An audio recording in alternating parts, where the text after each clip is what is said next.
Irmãos, agora passaremos ao momento da mensagem com nossa irmã Júlia. Creio que todos vocês já a conhecem. Que Deus nos abençoe nessa palavra. Boa noite, irmãos. É um prazer e é também uma honra estar aqui com vocês nessa noite. Eu queria falar algumas coisinhas antes de começar mesmo. Uma delas é: se parecer que eu estou nervosa, eu realmente estou nervosa. Então, perdão, caso eu gagueje, caso eu erre alguma coisa, acontece. Segunda coisa, me pediram para dar um aviso que o MBC, que eu suponho que sejam muito bem casados, eles vão ter um encontro de casais casados no próximo sábado, dia 19/8, às 7 horas lá na Capelinha. E aí é para cada casal trazer R$40 para poder comer esfirras. E eu queria... se for o caso de poder alguém trazer uma água, eu ficaria muito agradecida. Mas se não, tudo bem, não tem problema. Irmãos, o mês dos jovens, esse mês em que nós estamos agora no caso, o tema central deles é o Evangelho através do tempo. A gente vai ter uma série de pregações, a gente começou no domingo passado, que foi Domingos Adolescentes com o Leandro trazendo uma mensagem, que foi como os cristãos, os jovens cristãos, eles lidam com a tecnologia. E aí hoje a gente vai falar sobre a mensagem permanece e os mensageiros mudam. Ou então, uma outra forma da gente falar sobre isso é: mudaram os jogadores, mas não mudaram o jogo. Eu queria pedir para vocês abrirem a Bíblia de vocês, lá em 1 Pedro, capítulo 1, versículos 22 ao 25. Eu vou ler duas versões. A primeira é a Almeida Corrigida. Ela tá uma linguagem mais antiga e tal, só que ela é muito boa para entender. E eu vou ler depois a Nova Bíblia Viva, porque ela tem uma tradução que tem uma frase, principalmente no último versículo, que eu achei muito interessante e que casa muito bem com aquilo que a gente vai falar hoje. Bom, todos acharam?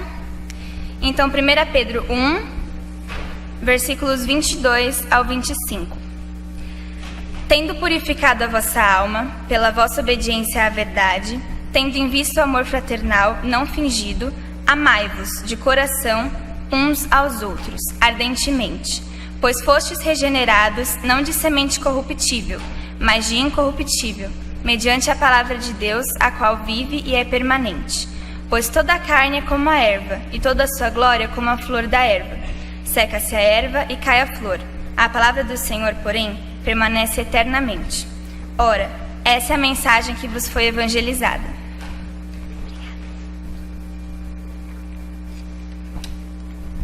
Agora eu vou ler na outra versão. É praticamente a mesma coisa, só muda uma coisinha. Mas eu achei interessante. Agora vocês podem ter amor verdadeiro por todos, porque as almas de vocês foram purificadas. Portanto, procurem amar na verdade uns aos outros, ardentemente de todo o coração. Porque vocês foram regenerados, não por meio de uma semente que perece, mas por meio da palavra de Deus viva e permanente. Como dizem as Escrituras, toda a humanidade é como a erva, e toda a grandeza como a flor da erva.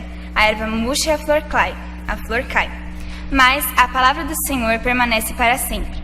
Agora a parte que eu quero que vocês prestem atenção. E a sua mensagem é o Evangelho que foi anunciado a vocês. Se a gente está falando sobre mensagem, sobre mensageiros, e ainda mais se a gente mudar isso como jogo e jogadores, a gente pode pensar em todos os elementos que compõem um jogo, ou então os principais. Os que eu pensei principalmente foram o cenário do jogo, os alvos dele, o objetivo principal e os jogadores. Se a gente pensar no Evangelho de Cristo como a mensagem, como o jogo que a gente tem para jogar, e a gente pensar no cenário, a gente vai falar primeiro sobre o mundo. Como era o mundo antes e como o mundo está agora. Como o mundo se tornou depois do pecado do homem. Quando Deus criou o mundo, quando Deus criou toda a criação, Ele fez perfeita, sem pecado, sem nenhuma mácula. Mas nós conhecemos a história de Adão e de Eva, sabemos que por meio deles o pecado entrou no mundo, e por causa disso, tudo aquilo que Deus tinha feito de forma perfeita se tornou imperfeito. Como falou aqui naqueles versículos que a gente leu, nós não somos mais feitos de uma semente corruptível, porque a sociedade, porque o mundo, porque toda a criação foi corrompida com o pecado do primeiro homem.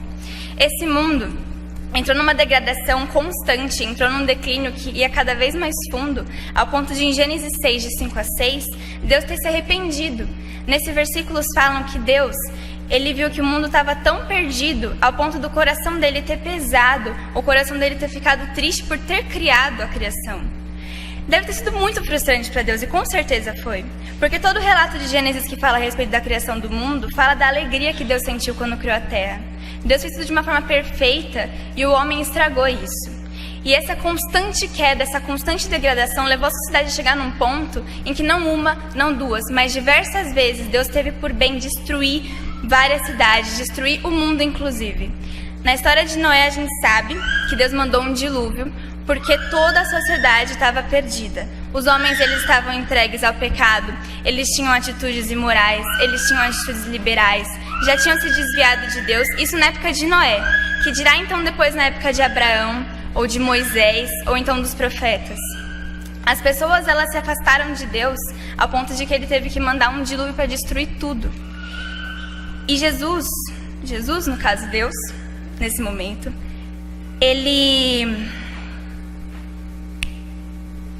Deus, ao mesmo tempo em que o mundo se perdia, ele manteve a sua palavra e ele manteve o seu elo com uma parte do povo, uma parte da humanidade. Por mais que todo mundo tivesse perdido e degradado, ainda existia Abraão, ainda existia alguém com quem Deus tinha uma aliança. Depois que Deus destruiu o mundo com o dilúvio, ele começou tudo de novo. Com Abraão ele fez uma aliança nova. Ele disse a Abraão que ele faria dele um grande povo. E de fato foi. Abraão teve seu filho Isaac, que teve Jacó, e assim por diante a gente conhece a história. E aí começou uma nova fase com uma nova humanidade. E o que a humanidade fez? Ela caiu de novo. Mais uma vez no liberalismo, mais uma vez no pecado, mais uma vez na idolatria, na imoralidade. E como estava o povo de Deus no meio disso? O povo era infiel.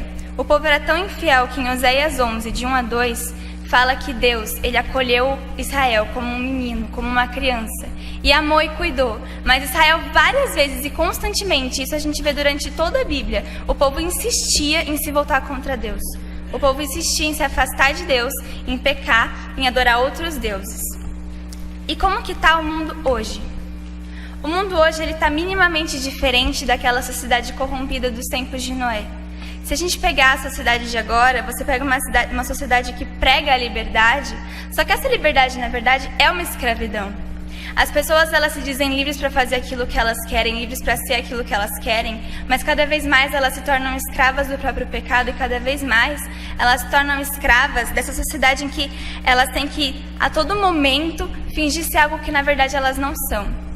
Eu posso praticar aquilo que eu quiser, eu posso falar aquilo que eu quiser, eu posso formar uma imagem que não condiz com aquilo que está na minha essência, com aquilo que está no meu coração, contanto que isso me faça ser parte da sociedade. Eu posso formar uma imagem que agride totalmente o coração de Deus, porque afinal de contas o mundo aceita. A sociedade de hoje, ela está cada vez mais se distanciando da palavra de Deus, se distanciando do coração de Deus. Você tem essas ideias do Estado laico, do Estado sem religião. E uma amiga minha estava falando comigo uma vez a respeito desse negócio das leis laicas. Tirar o fundo religioso das leis. Como você pode fazer isso, sendo que a palavra de Deus é aquilo que traz o discernimento do certo e do errado? A sociedade, ela cada vez mais ela caminha para essa total exclusão de Deus.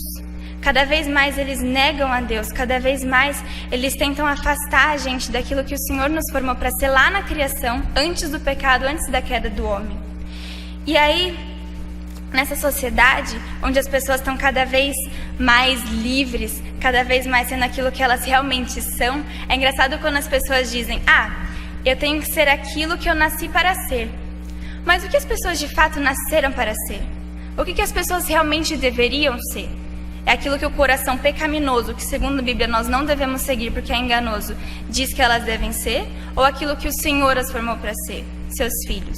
No meio dessa sociedade a gente pensa, às vezes, que as pessoas não precisam ouvir.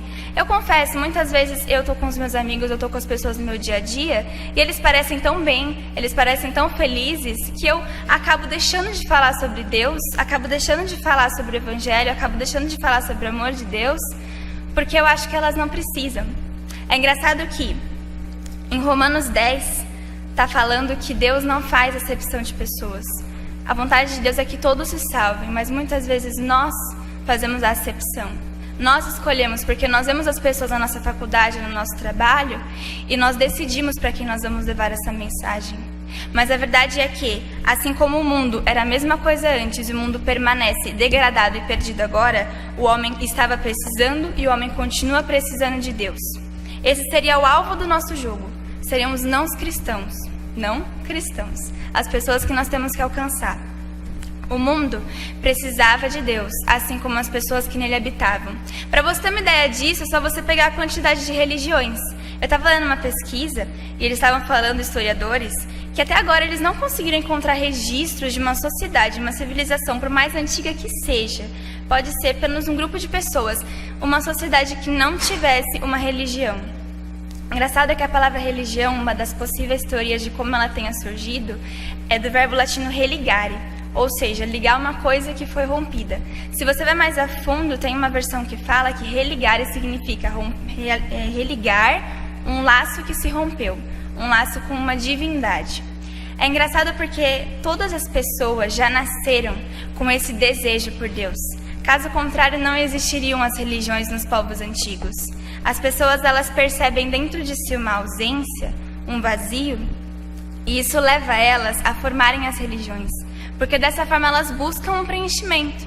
Através das religiões, as mais diversas, com a maior quantidade de deuses possíveis, ou ainda que seja só um, elas pregam alguma coisa que preenche o coração das pessoas. O homem precisava de Deus antes, tanto que na Bíblia você tem relatos de diversos povos que caíram em idolatria.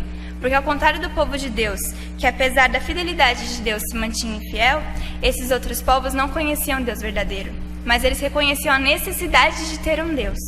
Por causa disso, eles criavam suas próprias religiões, como os filisteus, os amorreus, etc, etc. E o povo de Deus, no meio disso tudo, se perdia nessa iniquidade. E da mesma forma, como o homem criava suas religiões e precisava de Deus antes, ele precisa de Deus agora. As pessoas, ainda mais os jovens, a gente está falando sobre jovens nesse mês, e os jovens hoje em dia é uma coisa bastante triste. Eu falo pela praça, onde eu estudo no Camargo Aranha, METEC, aqui perto, e na frente do ETEC tem a famosa praça.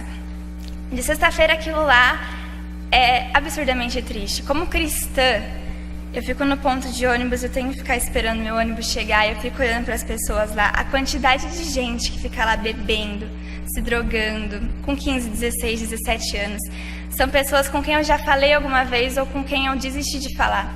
Eu já fiz essa escolha várias vezes, de não evangelizar essas pessoas por achar que elas não mereciam, ou por achar que elas pareciam bem demais do jeito que elas estavam.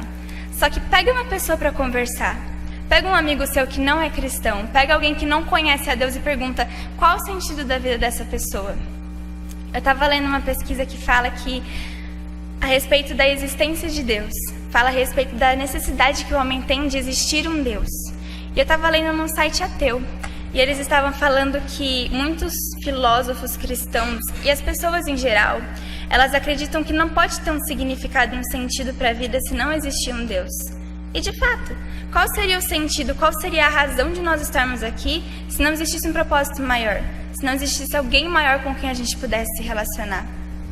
E esse site também falou que, como é um site ateu, falou que não precisa necessariamente existir um Deus, que o sentido da vida pode ser simplesmente a felicidade. Mas pergunta para uma pessoa que não é cristã se ela é profundamente feliz. O mundo dá sim alegria. A própria palavra fala que o mundo fornece alegria, mas é uma alegria passageira, é uma alegria que morre diante dos problemas, diante das dificuldades. E como a menina lá, a Sofia, eu acho, ela falou no domingo passado de manhã, nós que somos cristãos, nós que conhecemos a Deus, nós temos um preenchimento que ele é totalmente eterno. Ele não passa com um problema, ele não passa com uma adversidade, com uma luta, com a morte de alguém. A nossa alegria é no Senhor. Só que as pessoas não conhecem essa alegria. E as pessoas buscam por esse preenchimento. E nós temos que levar a mensagem. Nós temos que levar a essas pessoas vazias, que sabem que estão vazias, por mais que elas neguem, por mais que elas tentem se preencher com toda a série de artifícios, nós temos que levar a essas pessoas a mensagem. Esse é o objetivo do nosso jogo. Esse é o tema das pregações desse mês. E qual é a mensagem? A mensagem é simplesmente o amor de Deus. A gente fala sobre a cruz de Cristo, a gente fala sobre a salvação, a gente fala sobre como Jesus veio, como Jesus morreu. Só que tudo isso é uma consequência da base, que é o amor de Deus. Toda a essência da Bíblia é o amor de Deus. Tudo aquilo que ele faz, tudo aquilo que ele sempre fez, e mesmo a criação, é por amor. A Bíblia, eu estava lendo num livro, é o Decepcionados com Deus, do Philip Yancey. Tem na biblioteca da igreja, eu recomendo que vocês leiam porque ele é muito bom. Esse livro estava trazendo uma narrativa da Bíblia de uma forma diferente. Ele pegava a história da Bíblia e ele contava como um romance.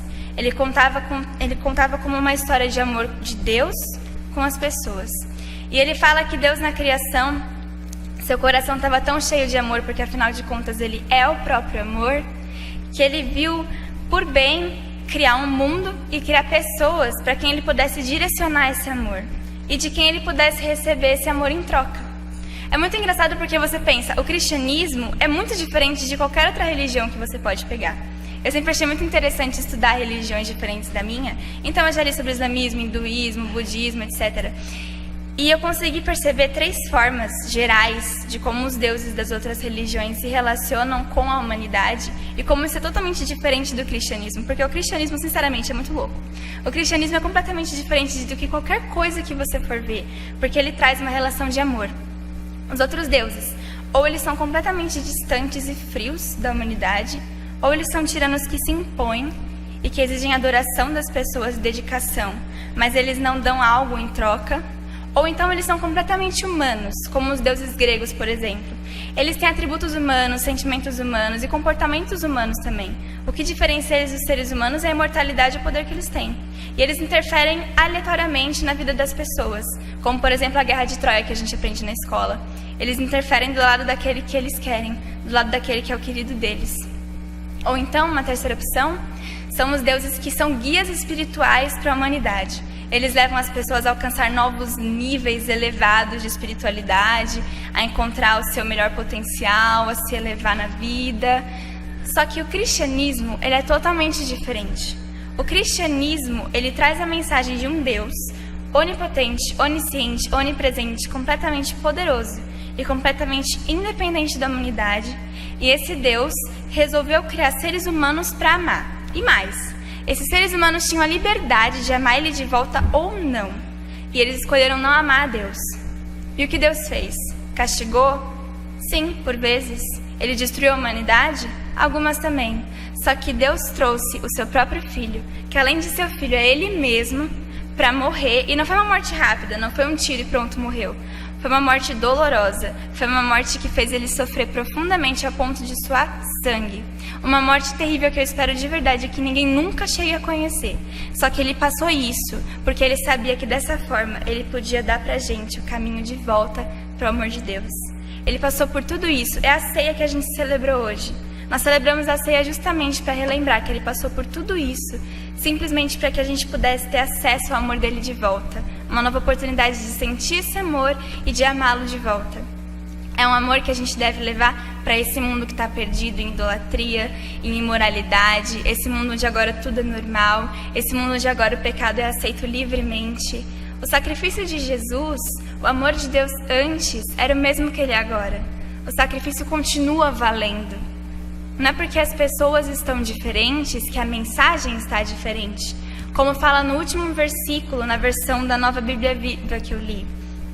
A mensagem que nos foi evangelizada é essa e ela permanece. A humanidade pode secar e cair. Só que o ser humano, apesar de todas as suas variações, em Deus não há variação. Muito menos no seu amor. Deus olha para cada um de nós e para cada uma das pessoas que estão lá fora e Ele ama com uma paixão como se não existisse mais nenhuma pessoa no mundo que Ele pudesse amar. Ele ama com total dedicação e total devoção cada um de nós. E esse amor, ele permanece até hoje. É o que está falando no versículo tema. E quem são as pessoas responsáveis por enviar essa mensagem? Quem são as pessoas responsáveis por levar esse objetivo do jogo? Quem são os jogadores? É curioso você perceber que Deus, diversas vezes, utilizou diversos tipos de jogadores. Ele usou vários mensageiros para sua mensagem.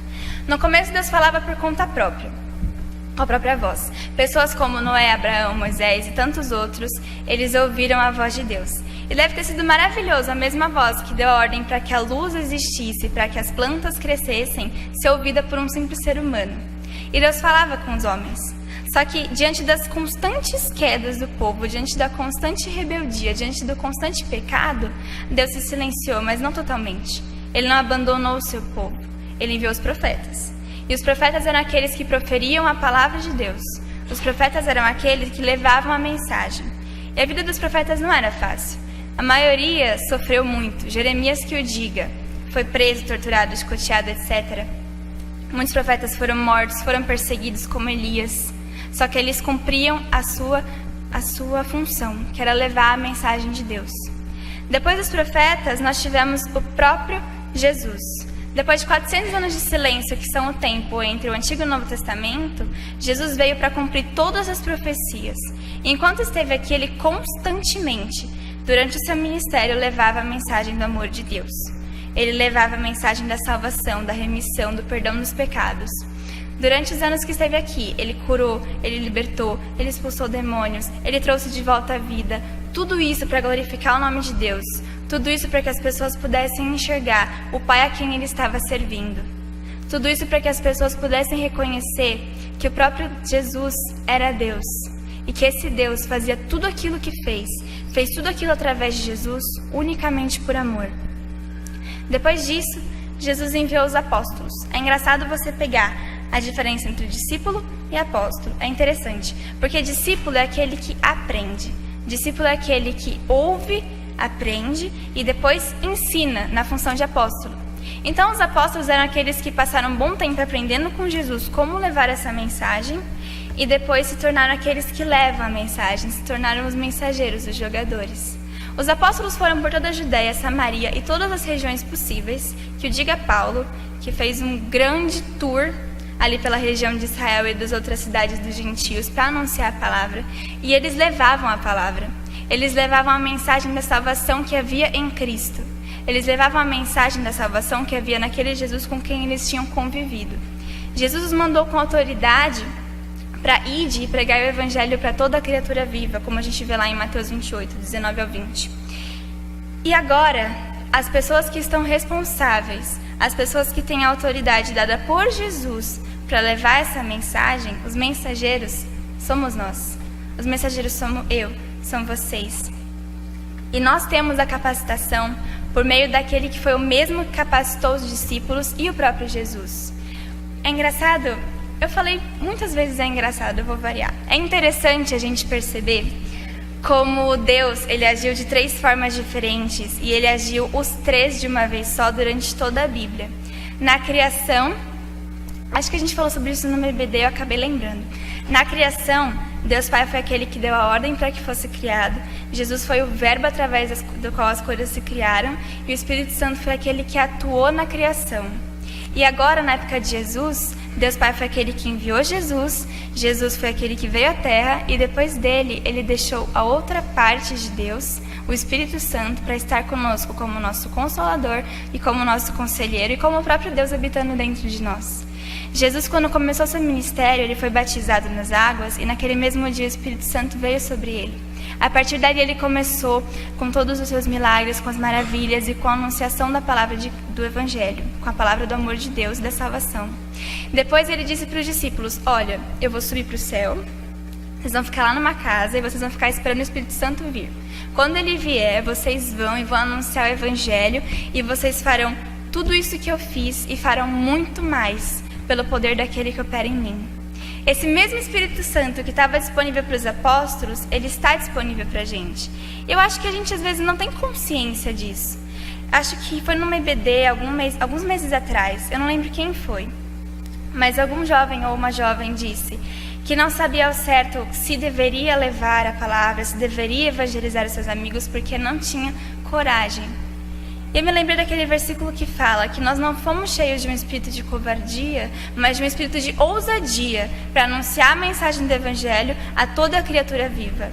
Esse mesmo Espírito Santo que estava disponível para os apóstolos está disponível para nós. Será que a gente percebe isso? Será que a gente tem consciência disso? Tudo aquilo que os apóstolos fizeram foi uma reprise do que Jesus fazia.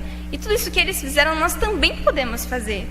O que nós precisamos é ter fé, é ter abertura para que o Espírito Santo possa operar na nossa vida, para que nós possamos levar a mensagem do Evangelho com ousadia. Os mensageiros agora é a Igreja de Cristo. E é muito triste perceber que, em partes, os mensageiros continuam também os mesmos. A igreja antes era o povo. E o povo de Deus era inconstante, era rebelde, ele se desviava. Deus no deserto, por exemplo, falava com eles, passava alguns dias e eles já tinham se desviado de novo. Deus estava falando com Moisés, enviando as leis. Mal Moisés tinha descido lá do monte que ele estava, escrevendo as tábuas, o povo já estava adorando a um bezerro de ouro. E, infelizmente, a igreja que as pessoas conhecem, a igreja que é divulgada, o cristianismo, e mais do que isso, o evangelho que é divulgado para as pessoas hoje, não se diferencia muito daquilo que era antes. As pessoas, a igreja da mídia, por exemplo, que é aquilo que as pessoas veem e generalizam como toda a igreja cristã, ela continua na idolatria, mas agora é diferente. Não é mais um bezerro de ouro, é a sua prosperidade, é o seu bem-estar, é uma casa, é um carro. E é curioso porque na própria Bíblia, Jesus falou que a nossa vida não seria constantemente um mar de rosas. Ele disse que no mundo nós teríamos aflições, que pelo seu nome nós seríamos perseguidos, nós seríamos mortos, nós seríamos odiados. Só que aquilo que as pessoas têm acreditado agora, aquilo que as pessoas têm recebido como cristianismo, é aquela teoria que prega que tudo na sua vida vai dar certo e que Deus está simplesmente à disposição para servir você. Eu não sei vocês, mas eu acredito que esse não é o evangelho. Porque o evangelho que eu conheço, o evangelho que eu leio na Bíblia, ele me fala de um Deus que é servido, não que me serve. Ele fala de amor, não de prosperidade constante. E, infelizmente, essa má vista que muitas igrejas e que às vezes nós mesmos passamos para as pessoas, porque não é só a mídia. Às vezes, com o nosso testemunho pessoal, a gente também não passa uma ideia muito legal de cristianismo.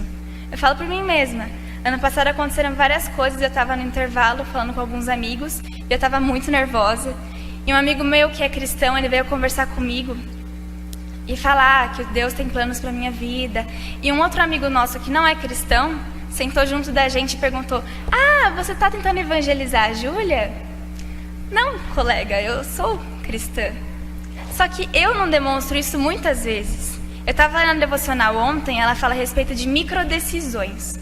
Como a decisão central da nossa vida, que é de ser cristãos, ou seja, ter o caráter semelhante ao de Cristo, deve influenciar cada uma das outras decisões que a gente toma no nosso dia a dia. E muitas vezes as nossas microdecisões, que ditam quem nós somos, não condizem com aquilo que a gente diz ser.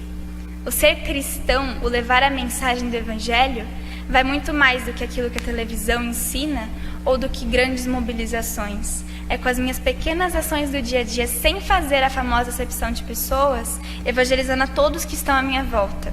Só que essa má ideia que a gente passa e que as igrejas passam, às vezes, para as pessoas, tem consequências. Foi feita uma pesquisa nos Estados Unidos com muitos jovens não cristãos e 85% deles falou que conhecia alguém cristão. Ou era amigo, ou era um parente, era um vizinho, ou simplesmente um conhecido. Só que desses 85%, só 15% deles achava que nessas pessoas que se diziam cristãs tinha alguma coisa diferente, alguma coisa atraente. E pior do que isso, na Holanda, foi repetida essa pesquisa e 99% dos jovens entrevistados disseram que tinham interesse em Deus. Só que 1% deles apenas tinha interesse na igreja. Alguma coisa está errada. Porque que eu saiba, a igreja é a representante de Deus aqui na terra. A igreja é o corpo de Cristo. Cristo é a cabeça, nós somos os membros. Nós estamos aqui na terra agora como embaixadores de Cristo, como mensageiros da mensagem. Se só 1% de 99% dos jovens, eu não sou boa de matemática, mas eu realmente acredito que isso não seja uma coisa boa, se apenas 1% está interessado na igreja, com base naquilo que elas veem nos seus conhecidos, alguma coisa está terrivelmente errada. Só que nós temos sim uma possibilidade de mudança. Nós temos sim uma possibilidade de reverter essa situação. Porque cada um de nós que está aqui, eu quero muito acreditar que estamos abertos para que Deus possa trabalhar no nosso coração e para que a gente possa ser uma juventude diferente. Eu estava assistindo hoje lá em casa um filme que é Quarto de Guerra, por sinal assistam, ele é muito bom. E eu não vou dar spoiler, mas em dado momento, a protagonista, uma senhorinha, a senhora Clark, ela estava fazendo uma oração. Eu sinceramente, eu sou uma chorona, então eu chorei o filme inteiro, mas eu chorei principalmente nessa cena, porque ela estava orando e pedindo para que Deus levantasse uma juventude, levantasse uma geração que não se envergonhava do Evangelho e que não se conformava com a mornidão. Eu fico muito triste de perceber que muitos jovens hoje, e eu mesma às vezes, muitos de nós, aliás, todos nós, em algum momento, nos conformamos. Nos tornamos parte, ficamos mornos. Só que a própria Bíblia fala para a gente não ser morno, é para a gente ser frio ou ser quente. Eu realmente acho que uma sociedade que está tão perdida quanto a gente sabe que está, quanto a gente vê diariamente na televisão, ou a gente vê pessoalmente no nosso trabalho, na nossa escola, na faculdade, ou mesmo na nossa família, uma sociedade dessa não precisa que a gente seja frio. Porque qual a necessidade de nós estarmos aqui agora dizendo que somos cristãos, participando da ceia, dizendo que somos evangélicos e não fazer nenhuma diferença efetiva fora daqui? Qual que é a utilidade para Deus? Qual que é a utilidade para o Evangelho de Cristo, que Deus quer no coração dele, que seja anunciado para toda criatura viva? Qual a utilidade que nós temos sendo frios? Não estou dizendo que é o caso de nós aqui. Eu realmente espero que não seja, porque afinal de contas eu não perscruto o coração. Eu não analiso o coração, fica mais fácil. Eu não analiso os corações, quem faz isso é o Espírito Santo. Só que o meu pedido para a gente hoje é que nós sejamos essa geração diferente. Eu tenho 17 anos, eu sou mais jovem que muitos dos jovens mesmo aqui. Então, tecnicamente, eu sou uma adolescente. Só que a partir do ano que vem, oficialmente, sou jovem. Mas o que muda o meu coração não é a minha idade, não é um número, não é uma data. É Deus, é o agir do Espírito Santo. Eu realmente espero que cada um dos jovens e os adolescentes que vão ser jovens aqui também estejam dispostos a ser essa geração diferente, a serem os novos mensageiros, a serem os novos jogadores. Porque sabe de uma coisa? O jogo já está ganho. A Bíblia fala que Deus já venceu esse jogo. Mais do que nós que somos meros jogadores, a gente tem Deus que é o jogador master. E Ele já ganhou. Só que nosso papel é cada vez mais cumprir o nosso objetivo e o nosso alvo, que são os não cristãos. E com não cristãos eu digo qualquer pessoa que você conheça que não conhece o Evangelho de Cristo. Qualquer pessoa que possa ser alcançada. A gente não está mais com tempo para perder tempo. A gente não está mais em tempo para desperdiçar tempo. Eu estava reunida com alguns amigos esses dias, a gente foi na Paulista e a gente passou um bom tempo conversando lá no Burger King. Estávamos em 4 e nós 4 éramos cristãos. E eu fiquei pensando, nós estamos aqui no Burger King conversando sobre o agir de Deus na igreja. Tem um monte de gente à nossa volta, estão olhando para a nossa cara com uma cara de o que esses loucos estão falando, só que nós somos livres para falar sobre isso.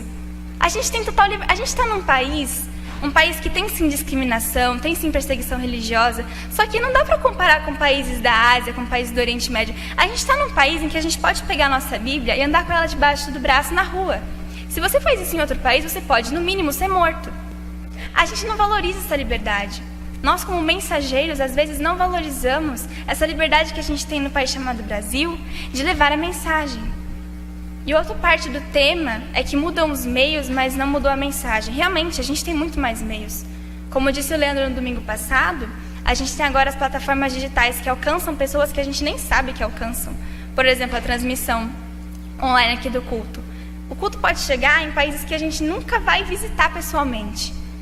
Só que a mensagem chega, e é isso que importa. No fundo, o centro dessa pregação é que não é sobre os mensageiros, não é sobre os jogadores, mas é sobre a mensagem do amor de Deus que precisa ser levada até as pessoas, porque as pessoas precisam sim ouvir. Entenderam? Lá em 1 Pedro 22 ao 25, o primeiro versículo 22 ele fala: vocês foram purificados nas vossas almas, pela obediência à verdade, para que com amor fraternal não fingido, amai-vos de coração uns aos outros ardentemente. Quando nós compreendemos o amor de Deus, quando nós vivemos isso com todo o nosso coração, é aí que nós podemos amar o nosso próximo sem fingimento e sem acepção. E por amar o nosso próximo, nós queremos que ele conheça o amor de Deus. É tudo uma grande teia. Deus nos ama, nós sabemos que somos amados, nós amamos ao próximo e levamos o amor de Deus até o próximo. É essa a mensagem, é o amor de Cristo. Nós somos os mensageiros. E para finalizar, em Romanos 8, 19 a 22 fala que a criação aguarda ardentemente a revelação dos filhos de Deus. A criação está esperando por nós, os mensageiros. Então vamos levar essa mensagem. Eu queria passar para vocês um videozinho bem rápido. Eu tenho tempo, tenho meios, dá para passar. Então é um videozinho bem rápido de um missionário chamado Luca Martini. Ele está lá na Europa, ele tem cerca da idade de 22, 24 anos, como vários jovens aqui da igreja. Ele está morando lá na Europa e ele tem se dedicado a levar o evangelho. E ele fez isso num show de rock. Aí a gente pensa, uau, ele foi num show de rock evangelizar? Sim, ele foi num show de rock evangelizar. E as pessoas ouvem? Elas ouvem. Porque roqueiros, punks, góticos, emos, seja o que for, todos eles têm o mesmo vazio, esperando pela mensagem. Então assistam o vídeo, tá bom?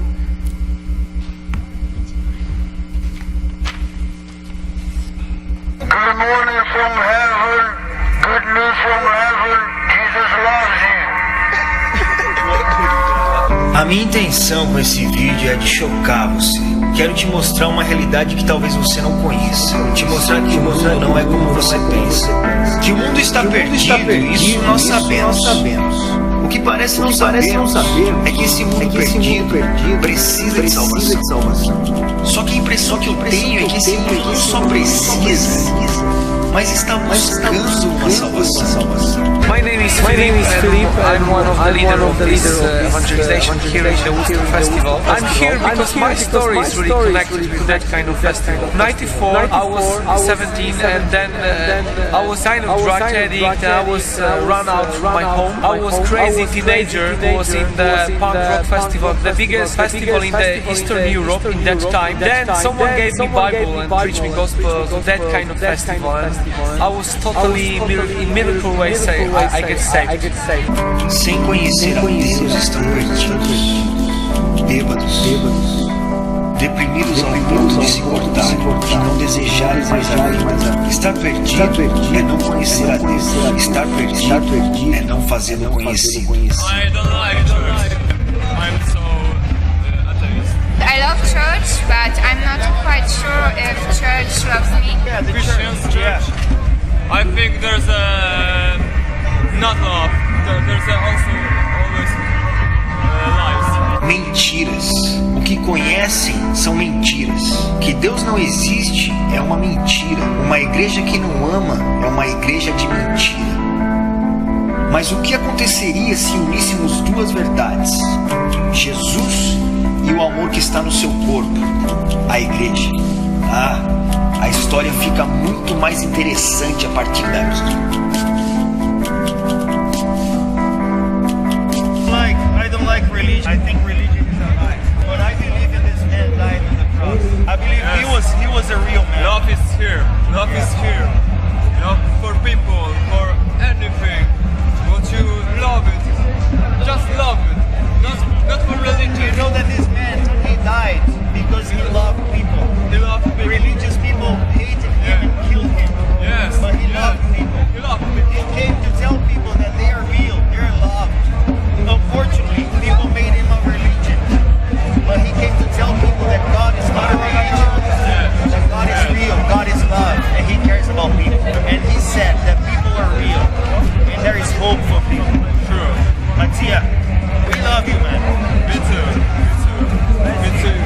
Can we pray for you in love? For us, everything. Everyone. Can we pray in love? This is love. Can we pray for you? Yeah, we're gonna do that. Realmente, Jesus não mentia quando disse que os campos estavam brancos. Talvez esse fosse o pior lugar que eu já fui, o lugar mais mundano possível, mas foi onde eu mais senti o amor de Deus e mais ouvi Ele falar. Não foi aos pecadores que Ele disse que viria, não foi por eles que Ele morreu. É ali que o seu amor é derramado. A Cláudia acabou de nos parar, ela veio pra nos dar esse souvenir aqui. Ela falou assim, mas você acha mesmo que Deus me ama? Eu falei assim no final, a cruz não é pra mostrar que você é culpado, a cruz é pra mostrar que você tem valor pra Deus. A mina veio e me deu um abraço, cara.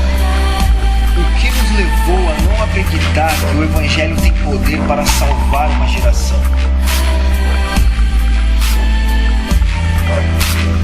O que nos levou a decidir quem deve ser salvo, ao invés de anunciar que há salvação? Deixa eu te mostrar o que é que o Evangelho faz.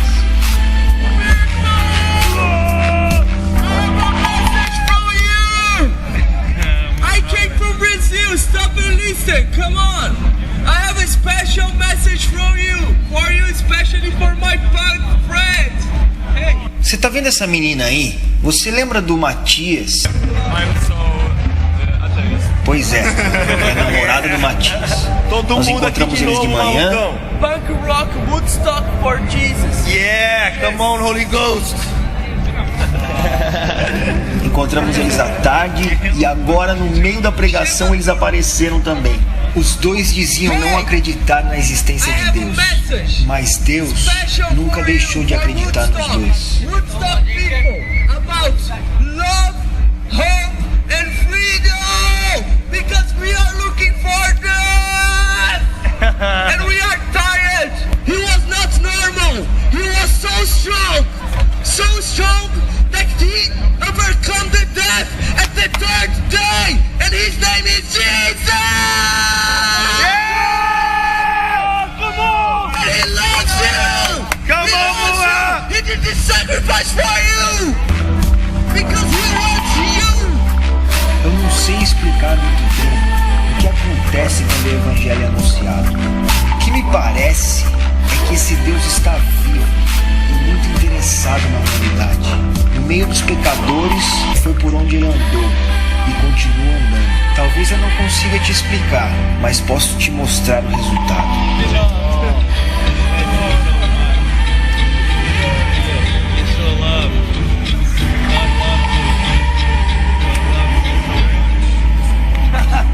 Jesus loves you, my brother.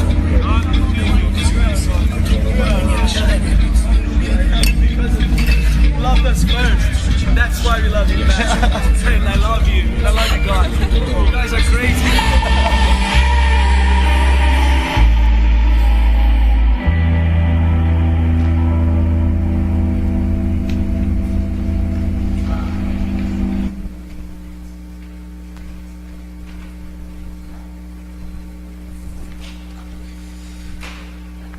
A cruz não veio para te condenar, mas veio para mostrar o quanto Deus te ama.